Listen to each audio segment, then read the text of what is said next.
Hello friends, जैसा कि हमने लास्ट एपिसोड में देखा था कि क्योंकि एक कंपटीशन में गया होता है जहाँ पर रंगयांग मास्टर ने उसको बुलाया होता है और उस कंपटीशन को चलाने वाला भी उसका मास्टर ही होता है, जिसके चलते हुए वो उसको एक ऐसा कंपटीशन देता है जिसमें उसी का नाम हो और उसी के साथ ही वो फर्स्ट प्लेस भी जीत जाता है। पर होता ऐसा है कि क्विंगनान गॉड ऑफ वॉर की आई की मदद से सभी चीज़ों को अच्छी तरह से पहचान लेता है। ये जानते हुए वो भी उसी के बराबर अंक ले आता है और इसी के साथ वो उसकी फर्स्ट प्लेस के साथ टाई हो जाता है। अब आगे इस एपिसोड की शुरुआत में हम देखते हैं नांगयांग मास्टर को जब पता चलता है कि क्विंगनान के उसके बराबर अंक आ चुके हैं। ये देखकर वो काफ़ी ज़्यादा चौंक चुका होता है और साथ में उसका मास्टर भी चौंक चुका होता है और वो अपने अटेंडेंट को देखते हुए उसके पास से वो स्क्रोल छीन लेता है जिस पर क्विंगनान ने सारे नाम लिखे हुए थे और उसको खोलकर पढ़ने लगता है। उसके सभी नाम को पढ़ने के बाद वो एकदम ही चौंक जाता है और कह रहा होता है ये तो सभी सही है, इसने सिर्फ खाली उस ड्रैगन पिल के बारे में ही गलत लिखा है और कुछ भी नहीं। इधर शाओलिन कह रहा होता है और ये तेरी ये क्या हुआ, क्विंगनान ने भी 99 पॉइंट्स लिए, लगता है ये तो कुछ गजब होने वाला है। इधर नांगयांग मास्टर उसको देखकर काफ़ी ज़्यादा चिढ़ रहा होता है और काफ़ी ज़्यादा गुस्से में भी होता है और उससे कहने लगता है तुम्हारे पास कुछ स्किल्स तो हैं। उसकी बात सुनने के बाद क्विंगनान उस पर ज़्यादा ध्यान नहीं देता, झटका मार देता है और ऊपर की तरफ देखने लगता है और आगे की तरफ आते हुए कह रहा होता है एल्डर मुझे कुछ कहना है। इस पर वो एल्डर गुस्से में आ जाता है और कहने लगता है तुम्हें कुछ कहना है, अब क्या कहना है तुम्हें। इस पर वो एल्डर की तरफ देखकर कहने लगता है मुझे 99 मार्क्स दिए आपने, ये गलत है, मुझे बल्कि फुल मार्क्स मिलने चाहिए। उसकी बात सुनते ही सभी लोग एकदम ही चौंक जाते हैं और कह रहे होते हैं 99 मार्क्स मिल गए फिर भी इसको देखो तसल्ली नहीं है और भी मांग रहा है। पीछे दो लोग आपस में बात करते हुए कह रहे होते हैं क्या ये अपने दिमाग में तो है क्विंगनान, कुछ भी बोले जा रहा है। इधर ऊपर से वो एल्डर कहने लगता है कि तुम्हारा मतलब ये है कि हम लोगों ने जो मार्क्स तुमको दिए हैं वो गलत है और यानी कि हमने जो कैलकुलेशन की वो भी गलत है। इस पर क्विंगनान उससे कहने लगता है ऐसा कुछ नहीं कहा मैंने और वो तुरंत ही स्टेज से नीचे उतर आता है और जहाँ पर चला जाता है जहाँ पर सभी पिल्स और हर्ब रखी हुई थी और उस ड्रैगन पिल की तरफ उंगली करते हुए कहने लगता है मैं बस इस क्वेश्चन को सही करना चाहता हूँ जो कि आप लोगों ने गलत किया है, बाकी से मैं कुछ नहीं कहना चाहता। मैं सोचता हूँ कि ग्रैंड एल्डर मुझको एक मौका देंगे, क्या आप मुझे मौका दे सकते हैं। उसकी बात सुनते ही वो एल्डर कहने लगता है एग्जाइलर्स के बारे में बहुत ज़्यादा बातें करता हूँ, अगर तुम्हें कुछ कहना है तो मैं तुम्हारी बात ज़रूर सुनना चाहूँगा, पर लेकिन अगर तुम्हारी बात गलत हुई और तुमने हमारे ऊपर गलत आलचन लगाने की कोशिश की तो हम तुमको हॉल ऑफ पनिशमेंट में ले जाएंगे। इतनी बात सुनते ही सभी लोग वहाँ पर एकदम ही बात करने लगते हैं और कह रहे होते हैं हॉल ऑफ पनिशमेंट में, और ये तेरी लगता है ये मरने वाला है। और कुछ लोग बात कर रहे होते हैं लगता है ये बेफालतू की मौत को ढूंढ रहा है, अगर वहाँ पर गया तो ये बच के तो आने वाला नहीं है। इधर क्विंगनान कहने लगता है जैसा कि एल्डर मैं कहना चाहता हूँ ये आपने यहाँ पर 49 गोलियाँ रखी हुई हैं जिसके अंदर 3 तरह की मेडिकल हर्ब है जो कि इनके ऊपर चलती है। इस पर वो कहने लगता है हाँ तुम सही कह रहे हो, इसमें सभी जो 49 पिल हैं उनके अंदर सिर्फ 3 तरह की मेडिकल हर्ब्स हैं।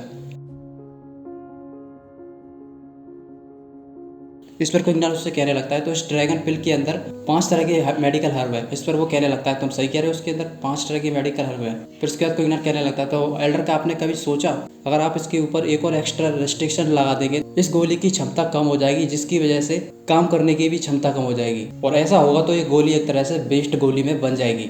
उसकी बात सुनते ही वो एल्डर गुस्से में आ जाता है और कहने लगता है क्या फालतू की बात कर रहे हो, बेस्ट गोली, ऐसा तो मैंने आज तक कभी नहीं सुना अपने जीवन में, मैं कितने सालों से गोलियां रिफाइंड कर रहा हूँ और तुम मेरे को सिखा रहे हो। तभी मास्टर नांगयांग चांग बोलने लगता है फालतू की बात करना बंद करो क्विंगनान, तुम्हें पता भी है मेरे मास्टर कौन है, वे स्टार लेवल के एक आलमिस्ट हैं, तुम उनके ऊपर उंगली उठाने की कोशिश कर रहे हो, तुम सोचते हो कि तुम सही बता रहे हो। क्विंगनान उसकी बात सुनने के बाद उसकी तरफ झटका सा मारता है और उस गोली के अंदर तुरंत ही अपनी स्पिरिचुअल पावर भेजते हुए उस गोली को फोड़ देता है और उसके अंदर से ब्लैक कलर का धुआं निकलता है जिससे पता चलता है कि वो एक तरह की वेस्ट पिल है। ये देखते हुए वो एल्डर एकदम ही चौंक जाता है और उसका मुंह एकदम ही सूख चुका होता है। क्विंगनान उस गोली को उठा देता है और कहने लगता है जैसा आप सब लोग देख सकते हैं कि ये गोली हाफ वेस्ट हो चुकी है और इसी हिसाब से मैंने इस गोली का नाम जो कि उस टेस्ट में लिखा था वो भी यही था। उसका नाम सुनते ही सभी लोगों में हलचल मच जाती है। शाओलिन तुरंत कहने लगता है क्विंगनान फर्स्ट प्लेस है और उसके बाद सभी लोग उसके बारे में बात करने लगते हैं और कह रहे होते हैं ये लड़का तो जीनियस है। दूसरा कह रहा होता है इसने तो पूरी काया पलट करके रख दी। उन सभी को ऐसे बात करते हुए देखकर वो ग्रैंड एल्डर काफ़ी ज़्यादा घबरा रहा होता है। तभी एकदम ही अपनी हंसी की एक्टिंग करते हुए कहने लगता है मैंने ये गोली ऐसे ही कर रखी थी जिससे कि मैं चाहता था कि कोई इसको पहचान ले, पर क्विंगनान ने इसे पहचान लिया और उसके पास एल्केमिस्ट बनने का काफ़ी अच्छा मौका है। तो इसी के साथ ही इस कॉम्पिटिशन का फर्स्ट विनर है क्विंगनान और उसके साथ ही उसको वो उसका प्राइज़ भी दे देता है। उसके बाद क्विंगनान उस प्राइज़ को लेने के बाद अपने पास रख लेता है और नांगयांग मास्टर की तरफ कहने लगता है धन्यवाद नांगयांग मास्टर।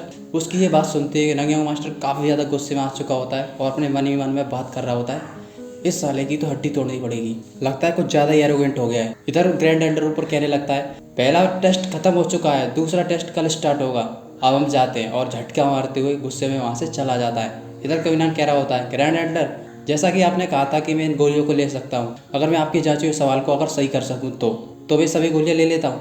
इसी के साथ ही उन सभी गोलियों को भरने लगता है। उन सभी गोलियों को भरते वक्त वो काफ़ी ज़्यादा खुश होता है और अपने हाथों को भी मल रहा होता है। इधर हम अंदर देखते हैं कि वो एल्डर अंदर पहुँच चुका होता है और वहाँ पर अपने कंट्रोल के आगे खड़ा होता है जहाँ पर पिल बन रही होती है। उसके पीछे उसका डिसिप्लिन नागयंग मास्टर भी खड़ा होता है और उससे कह रहा होता है, मास्टर आपने उसको ऐसे ही क्वीनान को क्यों चले जाने दिया? वो हम सबकी बेइज्जती करना चाहता था वहाँ पर, आपने उससे कुछ क्यों नहीं कहा? क्यों ना आप उसको सजा देते हुए वहाँ से निकाल देते? इस पर वो कहने लगता है, बास्टर्ड तुम्हें कुछ पता भी है? उसने मेरी गलती पूरी तरह से वहाँ पर सबको दिखा दी थी, अगर मैं ऐसा करता तो सब लोग मेरे पर हंसने लगते। उसकी बात सुनते ही वो एकदम ही कँप जाता है और कहने लगता है, मास्टर शांत हो जाओ, शांत हो जाओ, मेरा ये मतलब नहीं था। इस पर वो कहने लगता है, चलो कोई बात नहीं, मैं तुमसे ये कहना चाहता हूँ, अगले वाले टेस्ट में हम उसको जरूर देख लेंगे। और इसी के साथ ही उसके कॉलर में से एक गोली निकल आती है और वो उसको दे देता है।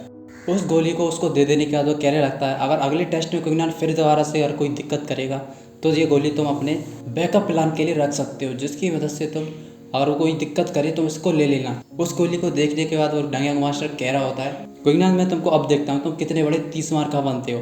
अगर कुछ करना भी चाहोगे तो भी तुम कुछ कर नहीं सकते, क्योंकि मेरे पास अब एक गोली है।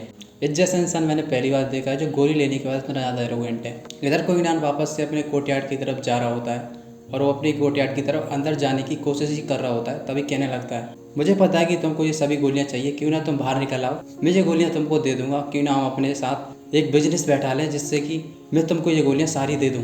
उसकी बात सुनते ही वो गाजा जो कि बगल में छुपी होती है वो तुरंत निकल आती है और उसके सामने आ जाती है और कहने लगती है, मेरे सर्वेंट, आखिरकार तुम आ ही गए, कितनी सारी गोलियां लाए हो तुम, आखिर तुम मेरे साथ किस तरह से कोऑपरेट करना चाहते हो? इस पर वो कहने लगता है, मेरे पास 300 साल पुराना एक लोटस पेटल है और साथ में कई सारी मेडिकल गोलियां हैं और मेडिकल हर्ब्स भी, मैं इन सभी को तुमसे बदलना चाहता हूँ एशियंट स्पिरिट लिक्विड की 3 बूंदों से। उसकी बात सुनते ही वो कहने लगती है, अपना दिमाग ज़्यादा दौड़ाने की कोशिश मत करो, अगर मैं ये गोलियाँ चाहती हूँ तो तुम मुझे नहीं रोक सकते। इसी के साथ ही क्वीनान के सभी मेडिकल हब्सों की और गोलियों की स्पिरिचुअल पावर को अपनी तरफ खींचना लगती है। क्वीनान अपने हाथों को कस के पकड़ा होता है और कह रहा होता है, ज़्यादा बनने की कोशिश मत करो, मुझे लगता है कि तुम अब कुछ ज़्यादा ही कर रही हो। उसकी बात सुनते ही वो कहने लगती है, मैं तुमको परेशान करूंगी तो तुम क्या कर लोगे, कुछ कर सकते हो तुम? और उसकी गोलियों को लगातार खींच रही होती है। तभी क्वीनान अपनी मार्शल सोल को खोल देता है और उसके पीछे मार्शल गॉड सोल की मार्शल स्पिरिट आ चुकी होती है और वो उसके पीछे खड़ी हो जाती है। उसके पास से एकदम झटका निकलता है जिसकी वजह से वो स्पिरिचुअल पावर एकदम ही बंद हो जाती है। उसको देखते हुए वो प्रिंसेस एकदम ही चौंक जाती है और सोच रही होती है, ये क्या चीज़ है? इधर क्वीनान उससे कह रहा होता है, मैं जब तक तुमसे आराम से कह रहा हूँ तब तक तुम तो मेरी बात मान जाओ, अगर नहीं मानी तो आगे से मैं तुमको ये कभी नहीं देने वाला। उसकी बात सुनने के बाद वो कहने लगती है, ठीक है, मैं तुमको प्रॉमिस करती हूँ। इसी के साथ ही वो अपने पास से एशियन स्पिरिट की 3 बूंदों को उसको दे देती है और वो सीधे ही उसके दिमाग के अंदर चली जाती है और क्वीनान उसको वो सभी मेडिकल हर्ब्स दे देता है और कहने लगता है, काफ़ी अच्छा कारोबार है। इसी के साथ ही वो उसको ग्रीट करने के बाद वहाँ से चला जाता है। इसके बाद वो कुछ देर बाद वो अपने उसी फील्ड में कल्टिवेट करने बैठ जाता है और आराम से कल्टिवेट कर रहा होता है। वो प्रिंसेस को देखकर कह रही होती है, इसकी मार्शल स्पिरिट किस तरह की है, जो कि मुझको एक तरह से डर दिखा सकती है। लगता है ये लड़का बिल्कुल ही असाधारण है। चलो छोड़ो, चाहे जो भी हो, ये तो है तो मेरा सर्वेंट ही। इसी के साथ ही वो वहाँ से चले जाते हैं। क्वीनान वहीं पर बैठा हुआ काफ़ी देर तक कल्टिवेट करता रहता है और काफ़ी समय उसको कल्टिवेट करते हुए बीत जाता है। वो कल्टिवेट करते वक्त सोच रहा होता है, ये एसिड लिक्विड काफ़ी ज़्यादा ही पावरफुल है, इसको कल्टिवेट करने के बाद मेरी इमोर्टल की काफ़ी ज़्यादा ऊपर पहुँच चुकी है, पर लेकिन ऐसा क्यों है कि मैं अभी तक बॉडी टेम्परिंग लेवल में ही हूँ, पता नहीं ये सब क्या हो रहा है। इसी के साथ ही वो अपनी आंखें खोल देता है और कह रहा होता है, लगता है अब जाने का समय हो चुका है। इसी के साथ ही वो अपने कोर्टयार्ड से बाहर निकल जाता है। इस एपिसोड में बस इतना ही, मिलते हैं अगले एपिसोड में।